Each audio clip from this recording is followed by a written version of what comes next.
This is Rabbi Sharon Brous, Rabbi at IKAR, where we're dedicated to reinvigorating Jewish community, ritual, and learning, all while laying the foundation for a just and loving society. You're listening to IKAR's podcast, where you can hear our sermons from Shabbat and holidays, our teachings, our guest speakers, basically anything we think worth hearing that we can capture and stream, you can listen to right here. The whole Megillah. I mean, literally the whole Megillah. So thank you so much for being with us. Home is behind, the world ahead, and there are many paths to tread, through shadow to the edge of night, until the stars are all alight. Mist and shadow, cloud and shade, all shall fade, all shall fade. An unassuming hero answers the call to leave home behind and set off on an unexpected journey. He cannot know whether or when he will return home, nor be certain that home will still be there when he returns. He sings this song, a traveler's song of yearning for home and rest. Our tradition was built in balance between permanence and impermanence, deeply rooted in a people chronically uprooted. The Jewish story begins with Lech Lecha, God's invitation for Avram to leave home behind and place his trust in a divine promise. Jacob dreams of the ladder as he runs away from home, and he becomes Israel on his way back. Joseph fulfills his destiny in Egypt. Moses meets God as a shepherd far from his birthplace. We encountered God in our greatest moment of collective revelation at Mount Sinai, in the wilderness.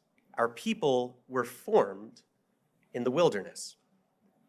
But the goal was always home, a promise of place to our oldest wanderer, a refuge for generations of strangers. Now, in taking after Rabbi Akiva, we typically think of Sukkot as a festival of transience. The Sukkah represents our makeshift dwellings as we wandered through the desert. It is also the temporary hut historically constructed during the autumn harvest, a seasonal shelter that farmers built in their fields to optimize their gleanings.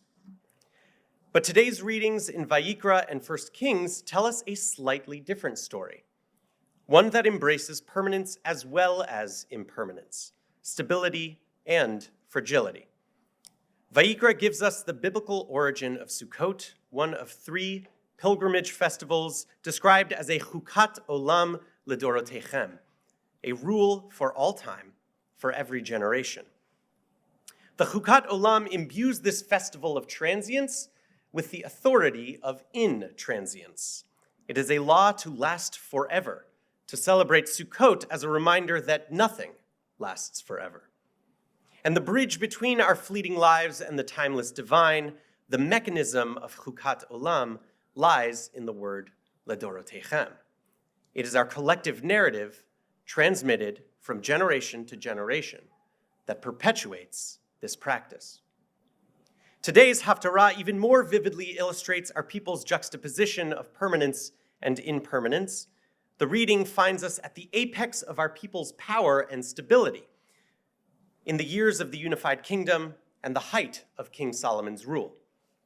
The first temple has just been completed, and Solomon dedicates the Beit HaMikdash on Sukkot. With all of Israel in attendance, Solomon announces, Bano vaniti beit zvulach, machon leshivtecha olamim. I have surely built a home exalted for you, God, a permanent place for you to dwell forever. And all who bore witness to this dedication, all who helped consecrate God's forever home, were themselves pilgrims, travelers, dwelling in booths. At the festival of impermanence, Solomon invoked eternity.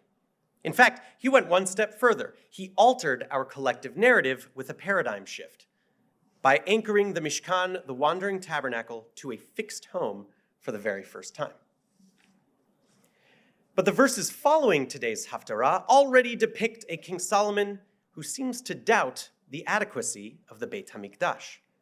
Ki ha'umnam yeshev Elohim al ha'aretz, hine hashamayim u'shmei hashamayim lo yechalkelucha, af ki habayit hazeh asher baniti.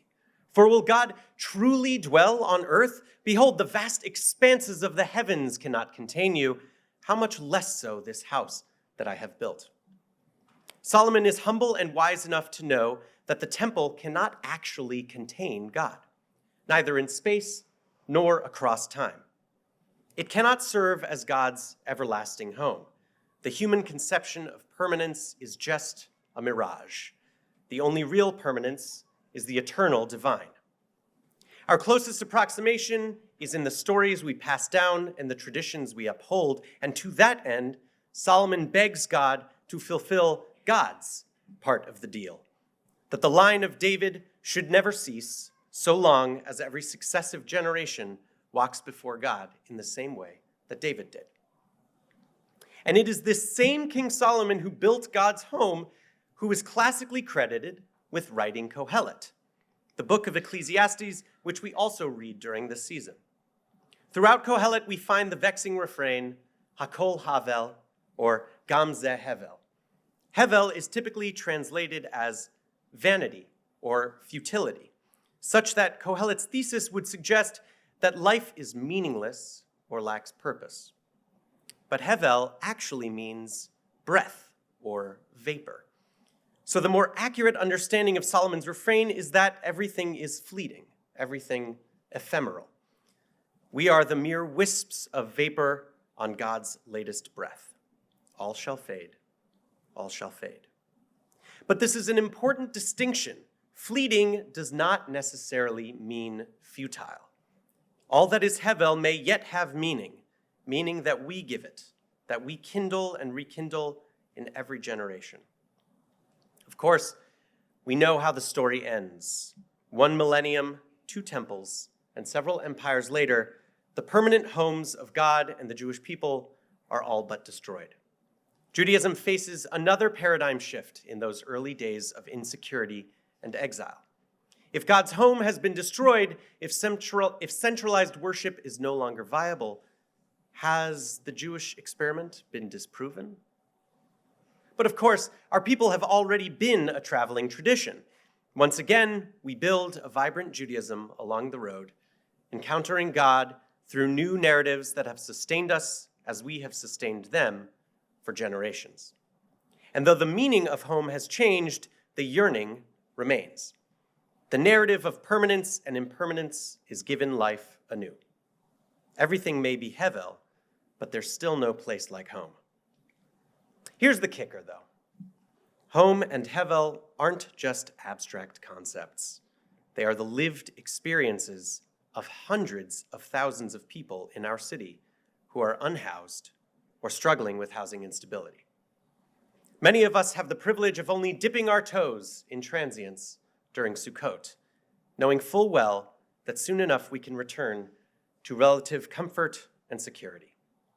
Now, I don't mean to presume that everyone here lives in the Palace of Solomon, but I can't help seeing the tent encampments of the unhoused as the truest modern image of the Sukkah. We wanderers have long known the hope for home. How can we bear it denied to so many others? For generations, the narrative in Los Angeles has been skewed. Our landscape was shaped by zoning laws that prohibit multifamily units and drive up costs.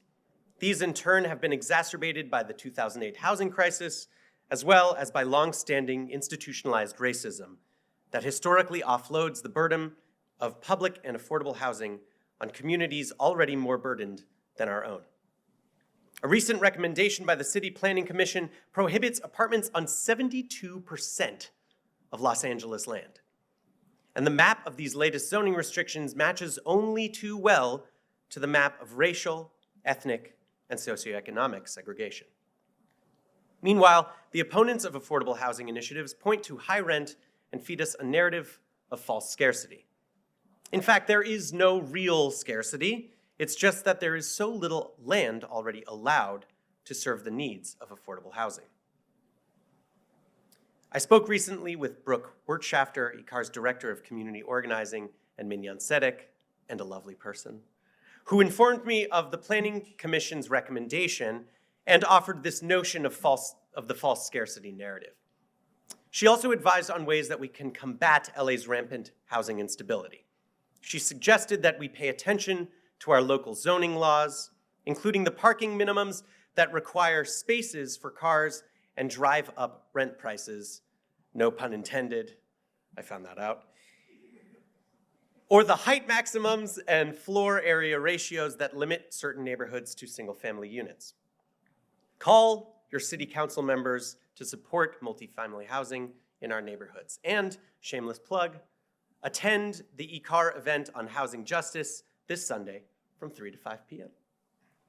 And please reach out to Brooke or other Minyan Tzedek leaders for other details on the upcoming event or other ways to stay in touch. A final word on the first temple. Solomon was in fact not the first to conceive of a home for God. We read that today. In the second book of Samuel, it is Solomon's father, King David, who parades the Mishkan into Jerusalem, and sitting in his palace, he soon realizes, Re'eh na anochi yoshev beveit arazim, ve'aron ha'elohim yoshev betoch ha'yeri'ah. See how I dwell in a house of cedars while the ark of God sits behind a curtain. For generations, the Mishkan had traveled. The centerpiece of our ritual narrative had no permanent home. That's just how it was. But King David knew that it was time to change the narrative. And when his son Solomon finally cut the ribbon, he reflected, Va'evneh habayit l'shem Adonai Elohei Yisrael. I built the house l'shem Adonai. Now those two words, l'shem Adonai, could mean for the name of God, which could be a manifestation of God's presence, or for the sake of God, or in the name of God, denoting an action with divine purpose. No, the temple was not permanent. Nothing is permanent. Our people are all too well acquainted with Hevel. And yet our people also know the yearning for a home. Sukkot reminds us of both such impulses in the Jewish story. So too, for generations, Los Angeles has been fed a narrative of false scarcity. But like King David, it is time to change that narrative. How can we be at peace in our own homes when so many images of God dwell behind tents and tarps? Let us harness this festival of transience to lend stability to those who need it, and let every affordable home we build for others be l'shem Adonai, a home built for God's sake and in God's name. Then world rebuilt, that our deeds attest, will wander back to home and rest. Chag Sameach. Lord of the Rings.